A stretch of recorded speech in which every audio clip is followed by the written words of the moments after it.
அக்கா புருஷன் தாய் மாமனுக்கு சமந்தானே. கதிர்மடியிலயே உட்கார வச்சு காது குத்திடலாமே.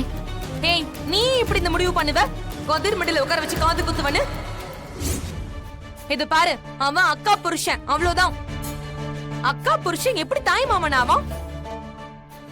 அம்மாவோட கூட பிறந்த தம்பியோ அண்ணனோ தான் தாய் மாமன்னு சொல்லுவாங்க.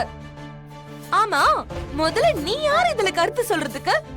இது பாரு, இந்த முறைய பத்திலாம் உனக்கு என்னடி தெரியும்?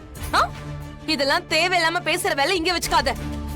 ஐயோ சித்தி, உங்க அண்ணன் வரமாட்டேன்னு சொன்னதுனால நான் ஒரு பேச்சுக்கு தான் கதிரையும் தனாவையும் கூப்பிட்டுக்கலான்னு சொன்னேன். அது எப்படி எங்க அண்ணன் வராம போவாரு?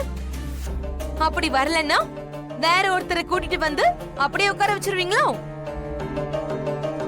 எங்க அண்ணன் அப்படிதான் வரமாட்டேன்னு சொல்லுவாரு. அதுக்காக அப்படியே விட்டுற முடியுமா என்ன? நாம தான் வற்புறுத்தி வர வைக்கணும். சிவா, அண்ணா, மனோகருக்கு போன் பண்ணி சமாதானமா பேசு.